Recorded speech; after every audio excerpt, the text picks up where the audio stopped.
দেখছেন সংবাদ সারাদিন, জয়িতা রয়েছে আপনাদের সঙ্গে। প্রথমেই মালদহের দিকে নজর রাখবো। মালদহের শুভেন্দু অধিকারী তিনি নিশানা করলেন তৃণমূলকে এবং এখনো নিয়োগের নামে টাকা তুলছে তৃণমূল। আগামী সপ্তাহের শুরুতে এমনটাই একটা বোম পড়বে, তৃণমূল বেসামাল হয়ে পড়বে, এমনটাই মন্তব্য করেছেন শুভেন্দু অধিকারী। রতুয়া সভা থেকে তোপ দাগলেন বিরোধী দলনেতা শুভেন্দু অধিকারী।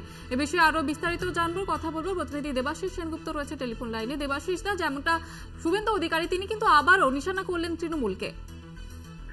দেখো, আবারও ঠিক নির্বাচনের প্রাক্কালে আজকে যখন 7 তারিখে নির্বাচন, সেখানে উত্তর মালদা, সেক্ষেত্রে দাঁড়িয়ে শুভেন্দু অধিকারী বিরোধী দলনেতা তিনি তার যখন বক্তব্য রাখছেন, সেই বক্তব্য রাখতে গিয়ে রহিম বক্সি এবং তার ছেলের এই দুর্নীতি, সেক্ষেত্রে তৃণমূল কংগ্রেস বিভিন্ন স্কিমের টাকা তারা নিচ্ছেন এমনটাই অভিযোগ জানিয়েছে। এবং পাশাপাশি যে অভিযোগ আরো বেশি করে, যেটা ইতিমধ্যেই কিন্তু এই নিয়ে যেটা প্রশ্ন উঠছে, যে তিনি যেটা বলেছেন, প্রকাশ্যে বলেছেন সবার থেকে, যে আগামী সপ্তাহে তিনি প্রকাশ্যে জানাতে চাইছেন না, কিন্তু আগামী সপ্তাহে আরেকটি বড় বোমা পড়বে এমনটাই কিন্তু তিনি করেছেন। অর্থাৎ যেটা অনুমান করা হচ্ছে, রাজনীতিবিদরা যেটা মনে করছেন, যে যেহেতু নিয়োগ দুর্নীতি মামলার রায় দেবে আগামী সপ্তাহে, সেটাকে কেন্দ্র করেই হয়তো বলছে যে এবং একটা বড় বোমা ফাটবে যেটা বেসামাল হয়ে পড়বে, এমনটাই কিন্তু বক্তব্য রাজ্যের বিরোধী দলনেতার। এবং সেই জায়গাটা নিয়ে কিন্তু ইতিমধ্যে বেশ কিছু জায়গা সমালোচিত, যে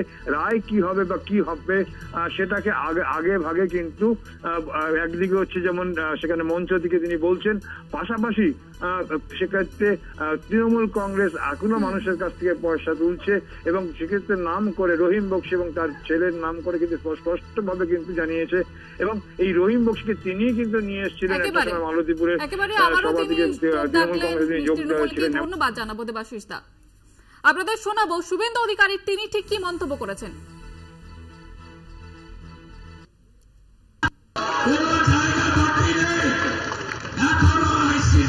চাকরির নামে, আশা কর্মী নিয়োগের নামে দু হাতে টাকা তুলছে।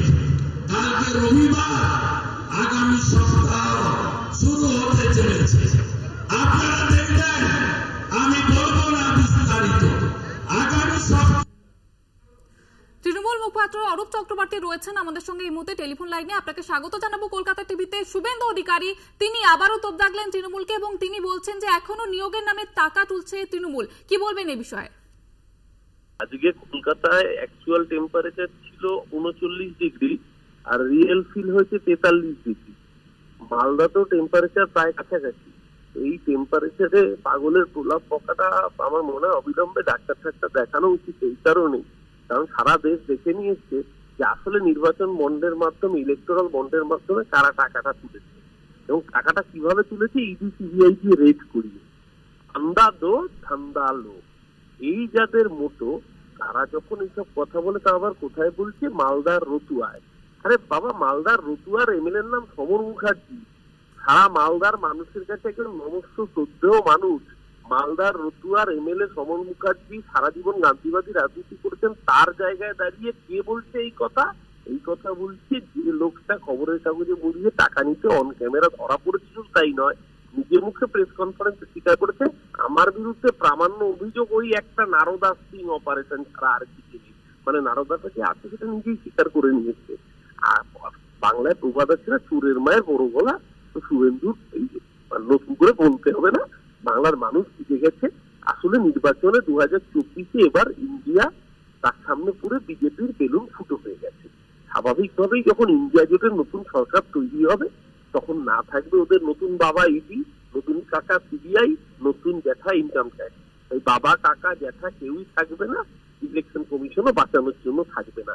2024-এর 4 তারিখে যখন ফল বেরোবে, শুভেন্দু ডায়লগ বাজি ওকে ওই কাতি শান্তিকুঞ্জে বসেই দিতে হবে।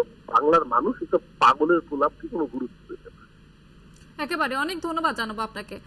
তৃণমূল মুখপাত্র অরূপ চক্রবর্তী ছিলেন আমাদের সঙ্গে টেলিফোন লাইনে এবং আপনাদের যেমনটা শোনাচ্ছিলাম শুভেন্দু অধিকারীর মন্তব্য আবারও শোনাবো।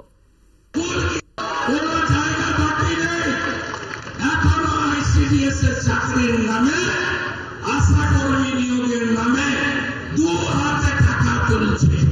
কালকে রবিবার, আগামী সপ্তাহ শুরু হতে চলেছে। আপনারা দেখবেন, আমি বলবো না বিস্তারিত। আগামী সপ্তাহে শুরুতে এমন একটা বোম পড়বে, তৃণমূল দেশামাল হয়ে যাবে।